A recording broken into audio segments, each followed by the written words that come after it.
İkinci okuvuşunu çağırıştır burun hadis-i şerif bahalıvuşlar hayitini ben kurtuluşturum ötey. Zeytinburnu müftüliki vaizi Sayın Abdülhamid Altaş. Ustaz Mahmud Asim Marmara Üniversitesi okutkucusu ve Darül İman Akademisi Arap Dili okutkucusu. Üçüncüsü Darül İman Akademisi ve Yusuf Has Hacip Vehbi Baş Mesulü Ustaz Mahmud Damıllam. Dördüncü Marmara Üniversitesi Hadis Doktorantı ve Darül İman Akademisi Oğullar Bölüm Mesulü Ustaz Avaz Karacım bizden hadis-i şerif musabıqçı bahalıqçılar heyetinde oturup durmaktadır. Hazır ikinci okuvuşunu çağırırım. Özel Yemenliler Uluslararası Ortaokulu 8. sınıf öğrencisi İhsan Ahmet İbrahim. Bismillahirrahmanirrahim. Birinci sual. Bu hadisinin keravisini ve hadisinin 5. depimiz tuluklayısız. عن ابن عمر رضي الله عنهما قال النبي صلى الله عليه وسلم لنا لما رجع من الأحزاب لا يصلين أحد على العصر. عن ابن عمر رضي الله عنهما قال النبي صلى الله عليه وسلم لنا لما رجع لنا قال النبي صلى الله عليه وسلم لما رجع لنا من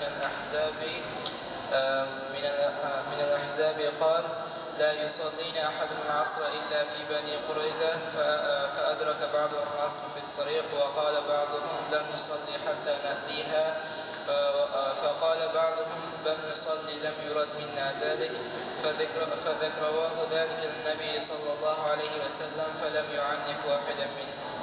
Tamam.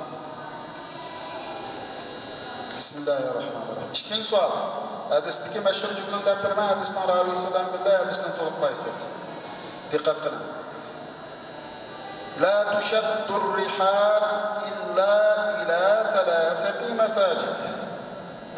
عن أبي هريرة رضي الله عنه عن النبي صلى الله عليه وسلم قال لا تشد الرحال إلا إلى 3 مساجد المسجد الحرام والمسجد الرسول والمسجد الأقصى.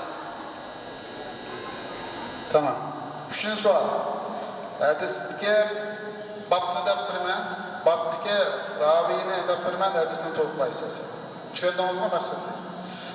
Bab la sadaqate illa en zahri ginen Hakim ibn Hizam'ın hadisini tuluklan. Bab la sadaqate illa en zahri ginen Hakim ibn Hizam. عن حكيم بن حزام رضي الله عنه قال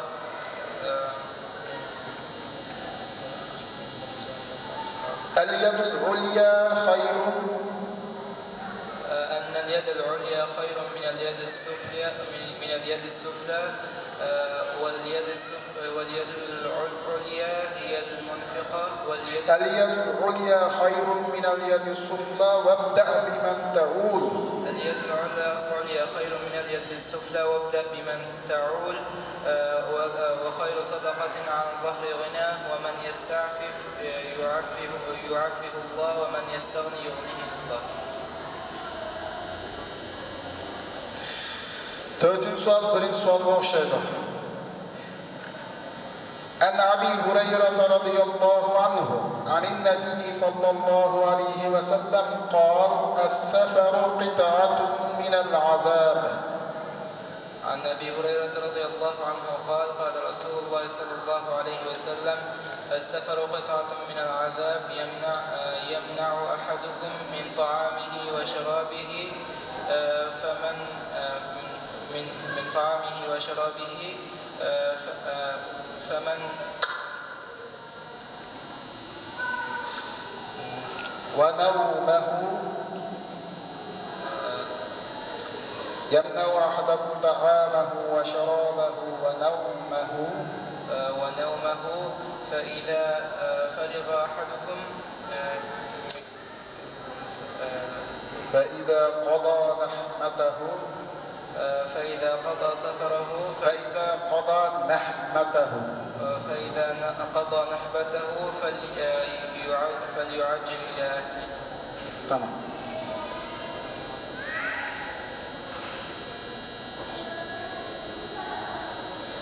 En ahırki sual. Hadisteki meşhur cümlede yapılma, hadisin ravisi olan dilde tuluklayısız. إن الإيمان ليعزل إلى المدينة ليعرز إلى المدينة.